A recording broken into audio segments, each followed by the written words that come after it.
बच्चों, इस वीडियो में हम लोग सॉल्व करेंगे एनसीईआरटी के एक्सरसाइज 1.2 का question number 8। Let A and B B sets. A और बी क्या है? कैपिटल ए और कैपिटल बी सेट्स हैं। शो दैट, आपको शो करना है, मतलब एक तरह से प्रूव करना है। F such that A cross B to B cross A, मतलब ए क्रॉस बी, ए और बी का Cartesian product. A cross B का यहाँ पे क्या मतलब होगा? ए और बी सेट हैं तो cartesian product to B cross A, यानी ये फंक्शन यहां से चल रहा है, यहां पहुंच रहा है। सच दैट, देखिए फंक्शन को बाद में क्या कहा गया है? ए बी इक्वल टू है B A B equal to क्या है? बी ए, ये फंक्शन है। इज बाइजेक्टिव, ये फंक्शन कैसा है? बाइजेक्टिव। वही फंक्शन बाइजेक्टिव कहलाता है जो 1 1 हो और ऑन टू हो। 1 1 ऑन टू, ऐसे फंक्शन को हम लोग कहते हैं बाइजेक्टिव फंक्शन। तो थोड़ा सा फंक्शन को समझने के लिए ये हम बनाए हैं आपके लिए। देखिए, मान लीजिए ए एक सेट है जिसमें 3 एलिमेंट है, 1 2 3, और बी एक सेट है जिसमें 2 एलिमेंट है, मतलब 3 भी ले सकते थे, 4 भी ले सकते थे, कितना भी ले सकते थे, हमने 2 ले लिया है। अब ए और बी का कार्टेशियन प्रोडक्ट होगा 1 2 1 4 1 2 1 4 2 2 2 4 2 2 2 4 3 2 3 4 3 2 3 4। ये होगा ए इंटू बी, ए और बी का कार्टेशियन प्रोडक्ट। और बी और ए का कार्टेशियन प्रोडक्ट क्या होगा? बी और ए का होगा 2 1 2 2 2 3 2 1 2 2 2 3 4 1 4 2 4 3 4 1 4 2 4 3। तो हो क्या रहा है इस क्वेश्चन में, आप ध्यान दीजिए। ए इंटू बी, ए और बी के कार्टेशियन प्रोडक्ट से एरो चल रहा है और कहां पहुंच रहा है? बी इंटू ए पे। और फंक्शन कुछ इस तरह से है कि जब हम ए बी रख रहे हैं तो बी ए मिल रहा है। यानी अगर हम 1 2 रखेंगे, 1 2, तो क्या मिलेगा? जब ए बी रखने पर बी ए मिल रहा है तो 1 2 रखने पर क्या मिलेगा? 2 1। उल्टा हो जा रहा है ना, 2 1 मिलेगा। तो यानी 1 2 का एरो कहां पहुंचेगा? 2 1 पे। 1 4 4 1 में बदल जाएगा, देखिए 4 1। 2 2 बदल के 2 2 ही होगा, क्योंकि अगर ये यहां चला गया, ये यहां चला गया, तब भी 2 2 ही मिलेगा। 2 4 किस में बदल जाएगा? 4 2 में। 3 2 किस में बदल जाएगा? 2 3 में। 3 4 किस में बदल जाएगा? 4 3 में। तो इस तरह से बना है एक फंक्शन। अब आपको ये शो करना है कि ये जो फंक्शन है वो 1 1 और ऑन टू है। देखिए, हमने एक एग्जाम्पल लेके जब किया तो सीधे दिख रहा है कि ये 1 1 है, कहीं भी एक से ज्यादा एरो पहुंच ही नहीं सकता है अगर फंक्शन ऐसा है तो। और ये ऑन टू है, कोई भी इसमें एक्स्ट्रा एलिमेंट नहीं रहेगा, हर जगह एरो पहुंचेगा, क्योंकि जो जो ए क्रॉस बी में होता है उसी का उल्टा बी क्रॉस ए में होता है।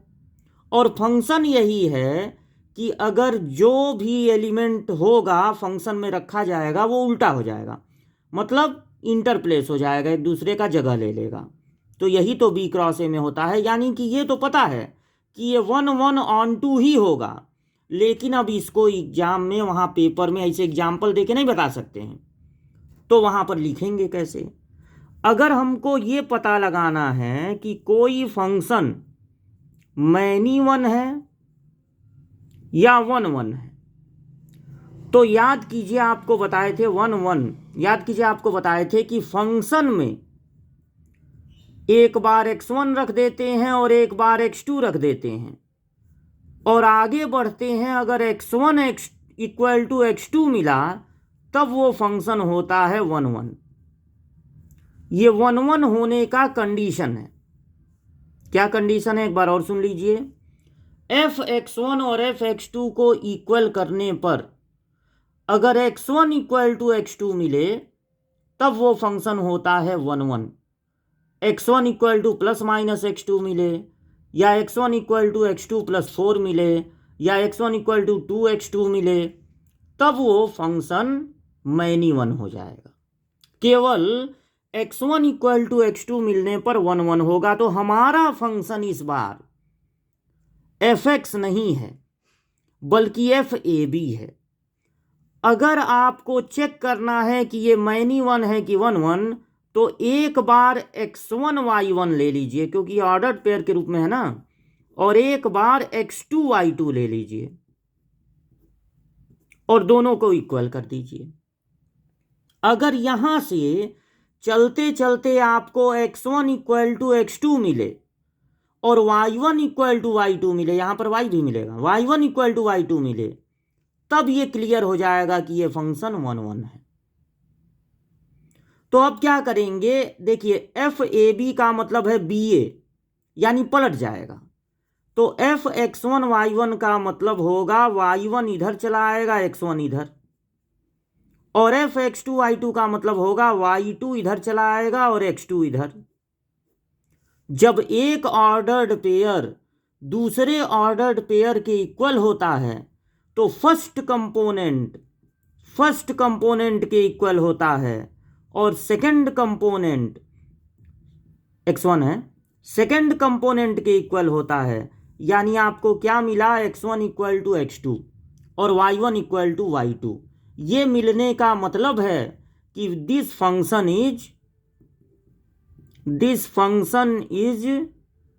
1 1। तो पहला काम हो गया कि ये फंक्शन प्रूव हो गया कि 1 1 है। अब हमको प्रूव करना है कि ये फंक्शन ऑन टू है। तो जो नॉर्मल तरीका है वो यहां पर इस खास क्वेश्चन में आपको नहीं लगाना है। इनटू ऑन टू पता लगाने के लिए इनटू है कि ऑन टू है, आपको बस इतना बता देना है कि अगर for any element in B cross A, for every element in B cross A, that is, मान लीजिए कि वो एलिमेंट है yx, क्योंकि BA में पलट के आएगा, there will be certainly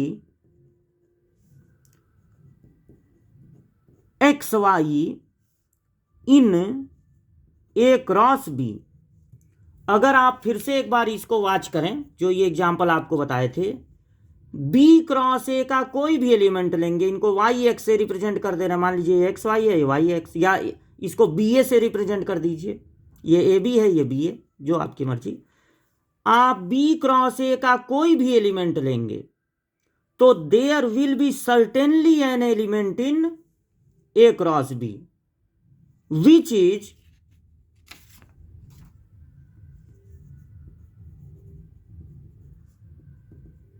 it's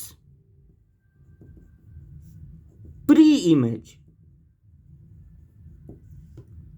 B cross A में कोई भी चीज है अगर, तो उसका प्री इमेज जरूर होगा, therefore it is onto function. क्योंकि इसमें कोई भी एक्स्ट्रा एलिमेंट हो ही नहीं सकता, इसमें जितने एलिमेंट होंगे उसका जरूर एक प्री इमेज होगा। यही हमको लिख देना, ये एग्जाम्पल नहीं देना है एग्जाम में, ये बस आपके समझने के लिए था। तो ये फंक्शन हो गया ऑन टू। और अगर कोई फंक्शन 1 1 भी है, ऑन टू भी है, since this function is 1 1 onto, therefore it is bijective function. चूंकि ये फंक्शन 1 1 ऑन टू है, इसलिए ये एक बाइजेक्टिव फंक्शन है।